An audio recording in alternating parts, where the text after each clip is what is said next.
Hello everyone, welcome to all of you. So I hope you are very well. So आज हम लोग start करने वाले हैं डाइबोरेन। सो डाइबोरेन हमें पता है कि पी ब्लॉक एलिमेंट्स का पार्ट होता है। अब डाइबोरेन देखो होता क्या है। डाइबोरेन इसका बेसिक फॉर्मूला होता है B2H6 जो कि मिलकर बना होता है दो BH3 यूनिट से। क्या बोला, जो B2H6 होता है वो मिलकर बना होता है दो BH3 यूनिट से। तो इसका सबसे पहले बेसिक फॉर्मूला B2H6, इसको बोलते हैं डाइबोरेन। ये बना होता है दो बोरोन की हाइड्राइड यूनिट से। ठीक है, तो हम इसकी अगर प्रॉपर्टीज में देखें तो आप लिख सकते हैं कि आपसे पूछे कि अगर कोई कि what is the diborane. So diborane it is nothing, it is the simplest unit of boron hydride. So note down the first point. It is a simplest boron. Okay, this is the definition of diboron. Now the second property, diboron जो होता है वो colourless होता है और बहुत ज्यादा toxic होता है। क्या बोला कि जो डाइबोरेन होता है ना वो बहुत ज्यादा, एक तो टॉक्सिक होता है, दूसरा वो जो डाइबोरेन होता है वो बहुत ज्यादा टॉक्सिक होता है। So note down the next property is a colourless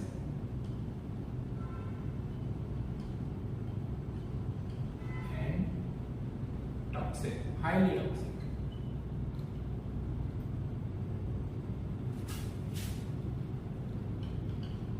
okay, अब दो प्रॉपर्टी देखिए। पहले तो हमने इसकी डेफिनेशन देखी कि डेफिनेशन क्या होती है। डेफिनेशन में देखा कि सिंपल सा बोरोन हाइड्राइड है, प्लस हमने इसका फॉर्मूला देखा जो कि होता है B2H6 जो कि बना होता है दो बोरोन हाइड्राइड की यूनिट से।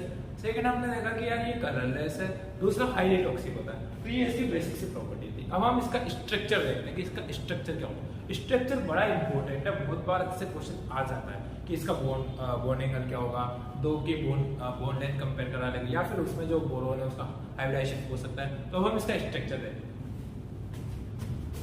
Structure of B2H6।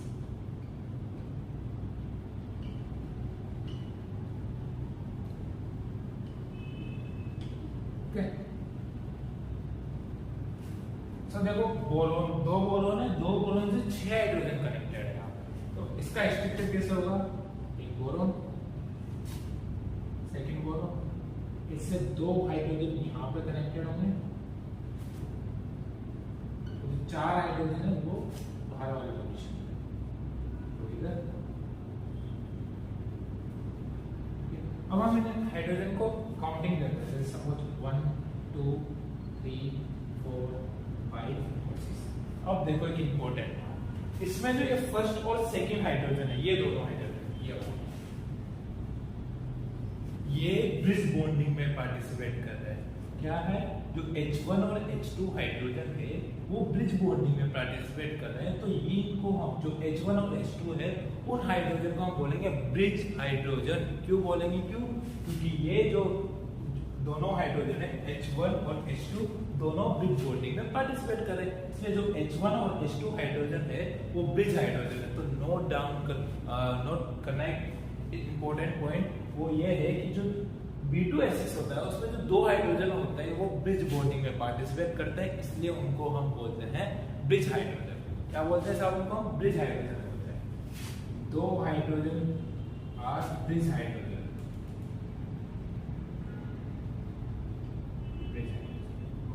बाकी चार देखो 3 4 5 6 ये दोनों टर्मिनल एंड पे प्रेजेंट है। टर्मिनल एंड पे प्रेजेंट है तो हम इनको बोलेंगे टर्मिनल हाइड्रोजन। तो 4 हाइड्रोजन कैसे होंगे, टर्मिनल हाइड्रोजन। तो अब बोल सकते हैं जो B2H6 का स्ट्रक्चर होता है उसमें जो दो हाइड्रोजन होते हैं वो ब्रिज बॉन्डिंग में पार्टिसिपेट करते हैं, इसलिए हम उनको बोलते हैं ब्रिज हाइड्रोजन। ओके, जो बाकी 4 हाइड्रोजन होते हैं वो टर्मिनल एंड पे प्रेजेंट होते हैं, तो इसलिए हम उनको बोलेंगे टर्मिनल हाइड्रोजन। तो आपने नोट कर लिया होगा, दो हाइड्रोजन ब्रिज हाइड्रोजन होते हैं, 4 हाइड्रोजन टर्मिनल हाइड्रोजन। ये इंपॉर्टेंट पॉइंट है, आपसे एग्जाम में इससे रिलेटेड क्वेश्चन आ सकता है। ओके, अब देखो सेकंड पार्ट, ये जो बोरोन है इसका हाइब्रिडाइजेशन क्या होगा। हाइब्रिडाइजेशन निकालना हम ऑलरेडी बॉन्डिंग में सीख चुके हैं।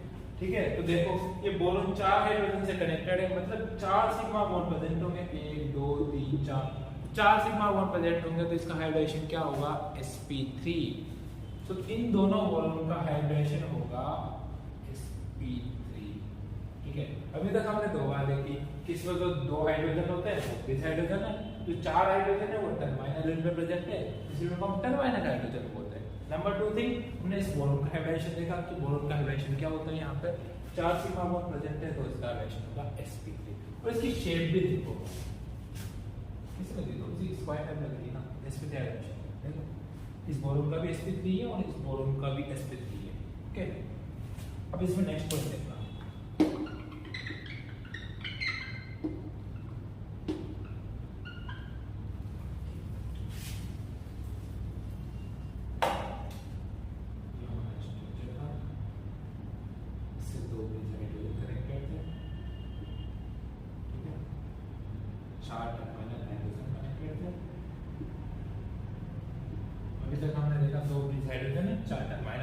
और जो बोरोन है उसका sp3 हाइड्रेशन होता है। अब सेकेंड थिंग देखो, ये जो इनके बीच का एंगल है ये होगा अप्रॉक्स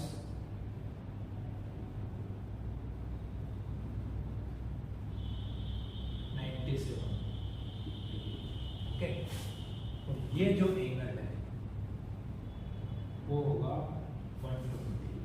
ठीक है, अब जिधर बॉन्ड एंगल ज्यादा उसका बॉन्ड लेंथ कम, और जिधर बॉन्ड एंगल कम उसका बॉन्ड लेंथ उतना ही ज्यादा। ठीक है, तो अगर आपसे कंपैरिजन करवाए, सपोज मैं इसको x इसको मैं y मान रहा हूं, तो x और y की बॉन्ड लेंथ में कंपैरिजन करो तो वहां पे इधर x वाले का बॉन्ड एंगल कम है तो इसकी बॉन्ड लेंथ ज्यादा होगी, y वाले का बॉन्ड एंगल ज्यादा है तो इसकी बॉन्ड लेंथ कम होगी। ठीक है, तो हमें पता है ना जो बॉन्ड एंगल होता है वो इनवर्सली प्रोपोर्शनल होता है बॉन्ड लेंथ के, तो जैसे जैसे बॉन्ड ऑर्डर बढ़ेगा उसका बॉन्ड लेंथ डिक्रीज होगा। तो एक यहाँ पे कंसेप्ट लिखना है कि जो बॉन्ड ऑर्डर है वो इनवर्सली प्रोपोर्शनल होता है बॉन्ड लेंथ के। तो अगर आप यहाँ बॉन्ड लेंथ का ऑर्डर देखोगे तो x की बॉन्ड लेंथ ज्यादा होगी y से, और अगर बॉन्ड ऑर्डर का बॉन्ड एंगल का ऑर्डर देखोगे उसका होगा y less than x। ये बहुत बार पूछ लिया। अब दोबारा से देखो, B2H6 का हमने स्ट्रक्चर देखा, उसमें दो हाइड्रोजन ब्रिज हाइड्रोजन है, चार हाइड्रोजन टर्माइनल हाइड्रोजन। ठीक है, उसके बाद हमने इसका बोरोन का हाइड्रेशन देखा, बोरोन हाइड्रेशन sp3, फिर हमने उसके बॉन्ड लेंथ और बॉन्ड एंगल का ऑर्डर देखा। ओके, तो आई होप आपको ये स्ट्रक्चर क्लियर होगा। अब हम देखते हैं प्रिपरेशन ऑफ B2H6 कि B2H6 इसको बनाते कैसे। ठीक है, आई होप अभी तक आपको सारी चीजें क्लियर होंगी।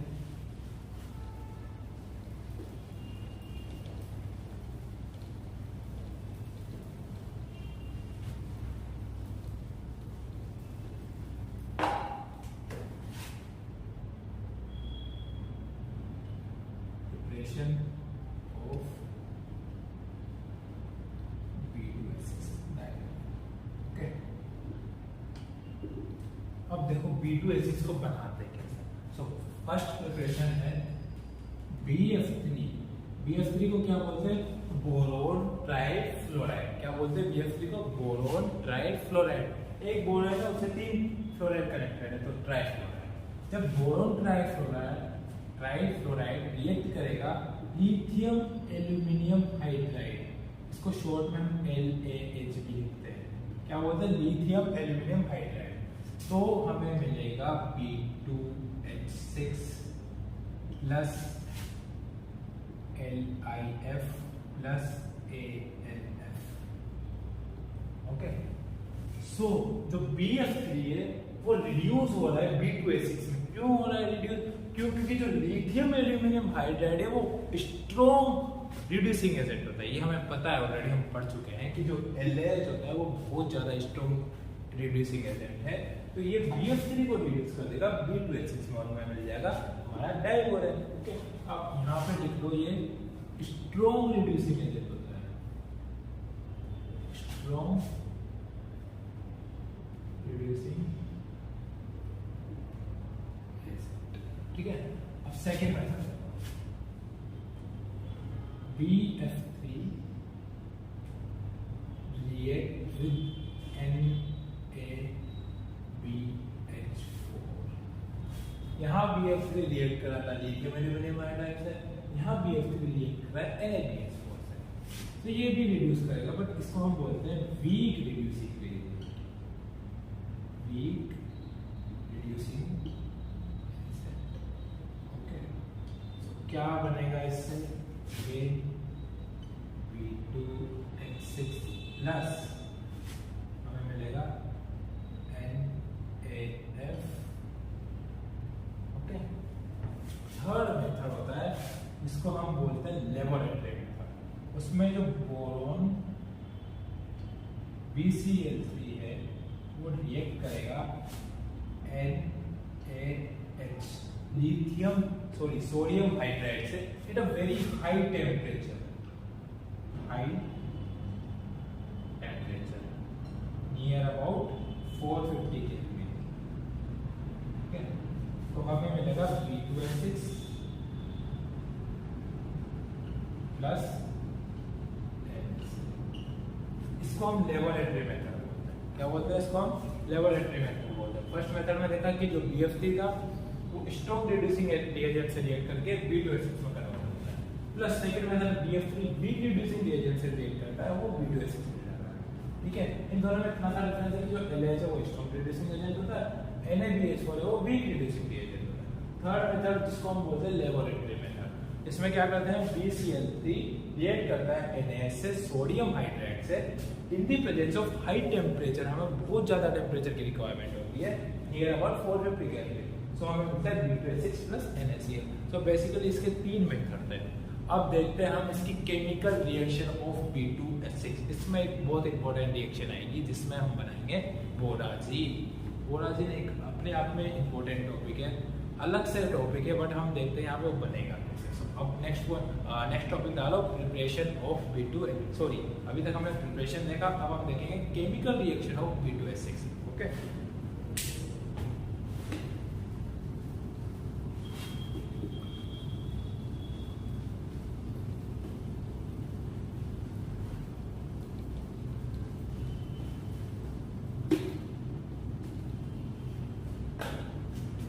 केमिकल रिएक्शन ऑफ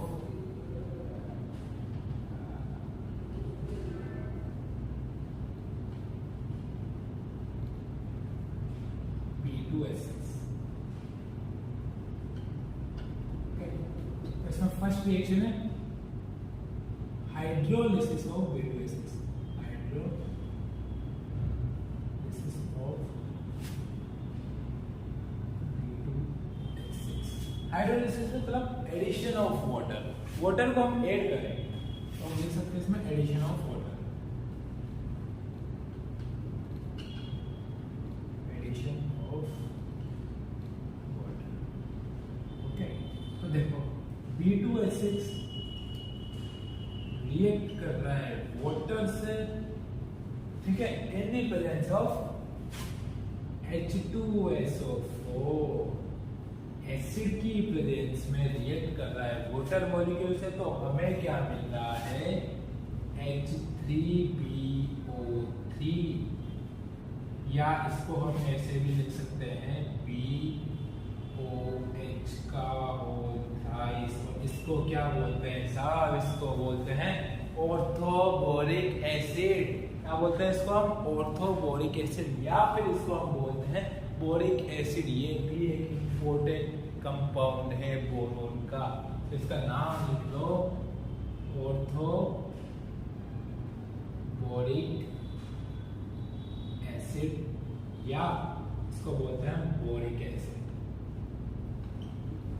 अब इसका स्ट्रक्चर देखो कैसे होता है, देखो इसमें इसको हम ऐसे भी लिख सकते हैं, तो सिंपल सी बात है, बोरोन से 3 OH ग्रुप लगे हुए हैं, लगा दो बोरोन, ये बोरोन, उससे 3 OH ग्रुप लग गए।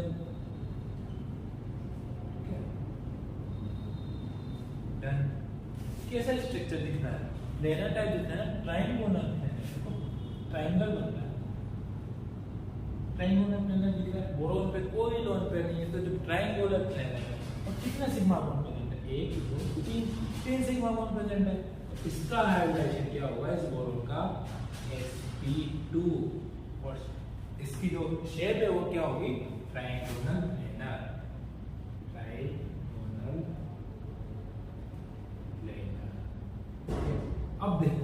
इसमें जो बोरोन है 3 OH से कनेक्टेड है, मतलब कितने लोन पेयर होंगे इसके पास? 3 बॉन्ड है, तो एक बॉन्ड देता है 2 इलेक्ट्रॉन, 3 बॉन्ड मिलकर देंगे 6 इलेक्ट्रॉन। अभी भी इसके पास 2 इलेक्ट्रॉन की कमी है अपना ऑक्टेट कंप्लीट करने में, तो इस बोरोन को हम बोलेंगे इलेक्ट्रॉन डेफिशिएंट बोरोन। क्या बोलेंगे इसको हम? Electron deficient boron. ओके, तो आई होप आपको ये रिएक्शन क्लियर होगी। इस रिएक्शन में क्या किया? B2S6 का हम लोग पढ़े थे डायबोरेन की केमिकल रिएक्शन। तो डायबोरेन की जब केमिकल रिएक्शन हम डायबोरेन की रिएक्शन H2O से कराते हैं in the presence of acid, तो हमें मिलता है H3BO4 या BOH का होता है, जिसे हम बोलते हैं ऑर्थोबोरिक एसिड या फिर बोरिक एसिड। उसके बाद हमने इसका एक स्ट्रक्चर देखा, ट्राइगोनल स्ट्रक्चर है, इसका रिएक्शन sp2 होता है, और जो बोरोन है उसको ऑक्टेट कंप्लीट करने के लिए 2 इलेक्ट्रॉन की रिक्वायरमेंट होती है, इसलिए वो क्या है? Electron deficient boron. ओके, तो अब नेक्स्ट रिएक्शन देखते हैं हम लोग।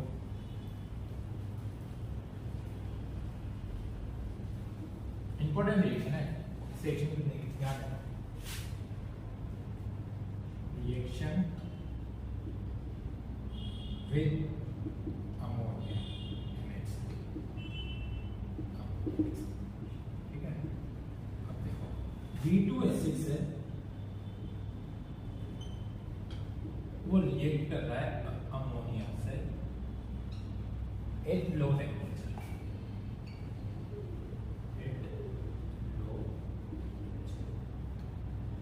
जब B2S6 अमोनिया से रिएक्ट कर रहा है at a very low temperature, तो हमें मिलती है B2S6 की एडक्ट फॉर्म। एडक्ट फॉर्म क्या होता है कि ये जाके कनेक्ट हो जाएगा इससे, ना कुछ बाहर निकलेगा ना कुछ होगा, बस जो NH3 और डायरेक्टली कनेक्टेड हो जाएगा B2S6 से, जिसे हम बोलते हैं B2S6 डायबोरेट की एडक्ट फॉर्म। यहाँ हमें मिलेगा एडक्ट B2S6 NH3, इसको हम बोलते हैं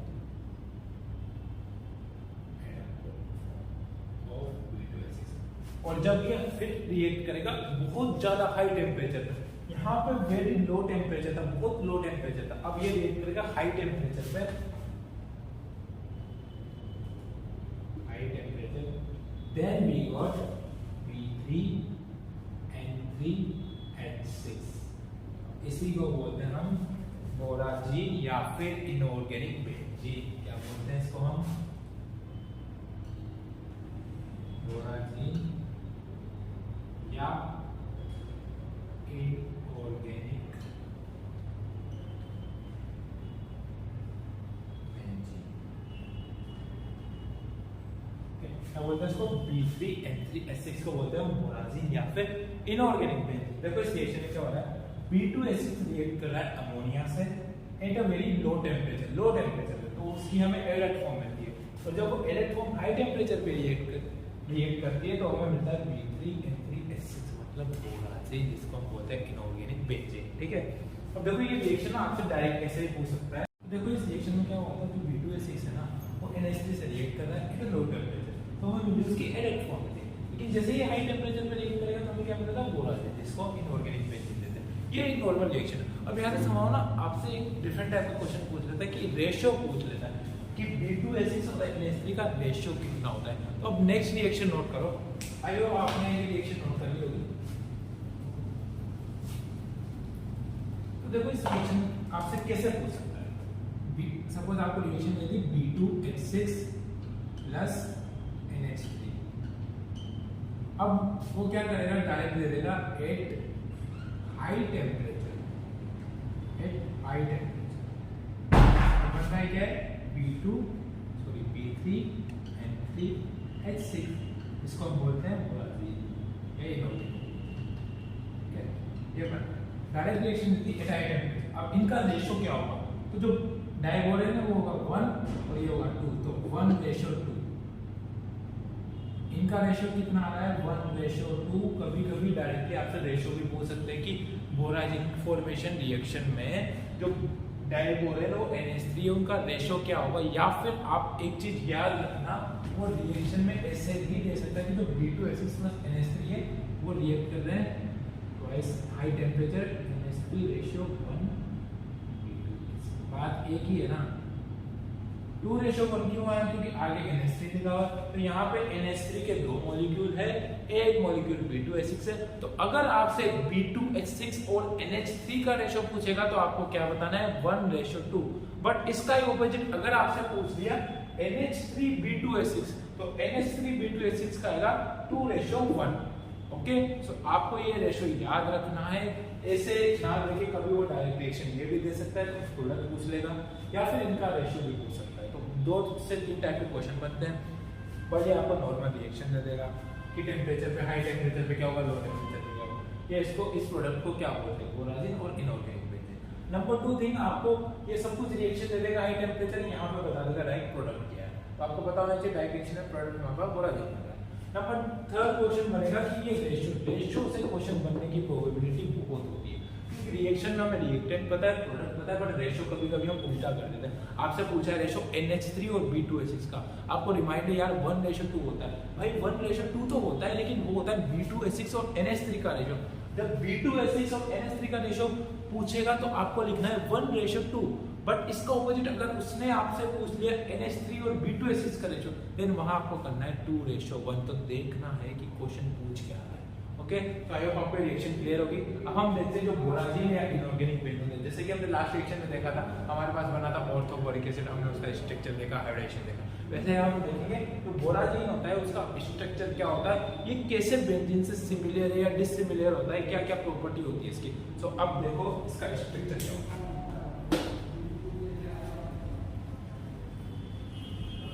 स्ट्रक्चर ऑफ बोराजिन,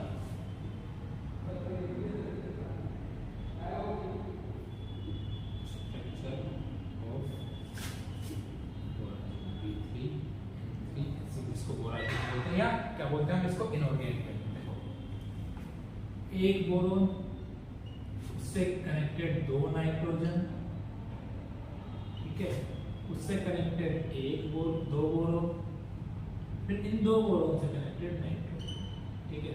अब देखो नाइट्रोजन के पास हमें पता है लोन पेयर होते हैं, 2 लोन पेयर होते हैं। तो ये क्या करेगा, ये अपने लोन पेयर इसको देगा, ये लोन पेयर इस बोरोन को देगा, ये लोन पेयर इधर देगा। तो हमारा स्ट्रक्चर बन जाएगा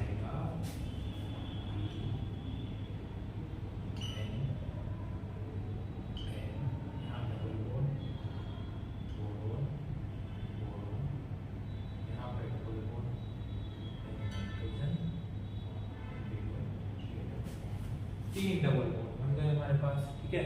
अब देखो जो हाइड्रोजन है, वो हाइड्रोजन एक हाइड्रोजन एक बोरोन पे, फिर नाइट्रोजन पे 6 हाइड्रोजन है ना, सब जोड़ दो एक एक करके।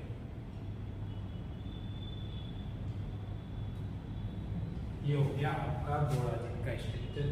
फॉर्मूला क्या था, B3N3H6, ये इसका फॉर्मूला। देखो 3 बोरोन है, 1 बोरोन के एटम है, 3 नाइट्रोजन के एटम और 6 हाइड्रोजन के एटम है हमारे पास। अब देखो जो बोरोन है इसमें, उसका हाइब्रिडाइजेशन क्या होगा। देखो बोरोन के पास कितने सिग्मा इलेक्ट्रॉन्स हैं, सॉरी सिग्मा बॉन्ड है, 1 2 3 सिग्मा बॉन्ड है, 3 सिग्मा बॉन्ड है, तो उसका हाइब्रिडाइजेशन क्या होगा, sp2। तो जितने भी है यहाँ नाइट्रोजन हो गया, बोरोन हो गया, जितने भी है 3 नाइट्रोजन 3 बोरोन, सबका हाइब्रिडाइजेशन कितना होगा, sp2 होगा। sp2 मतलब ये होगा प्लेनर, सर बेंजीन की तरह है। बेंजीन में भी हम स्ट्रक्चर लेते हैं, सर बेंजीन का स्ट्रक्चर ये होता है, हमें पता है, ठीक है। इसमें भी हर कार्बन का हाइड्रोजन कितना होता है, sp2 होता है, ये प्लेनर होता है, ये भी हमें पता है। तो बेंजीन और जो इनऑर्गेनिक बेंजीन है, दोनों क्या होते हैं, ये आइसो स्ट्रक्चर होते हैं, आइसो स्ट्रक्चर होते हैं। क्यों, क्योंकि इनके स्ट्रक्चर सिमिलर होते हैं, दोनों प्लेनर है सबके। जो इनमें जितने भी जैसे 3 बोरोन 3 नाइट्रोजन है, sp2 हाइब्रिडाइजेशन है, इसमें तीनों कार्बन है, सॉरी 6 कार्बन है, तो जो 6 के 6 कार्बन है उन सबका हाइब्रिडाइजेशन कितना होता है, sp2 होता है। तो दोनों क्या है, आइसो स्ट्रक्चर कंपाउंड होते हैं।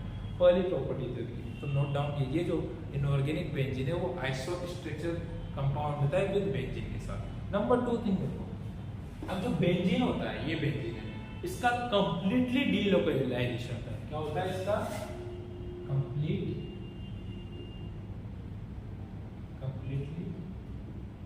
डीलोकेलाइजेशन।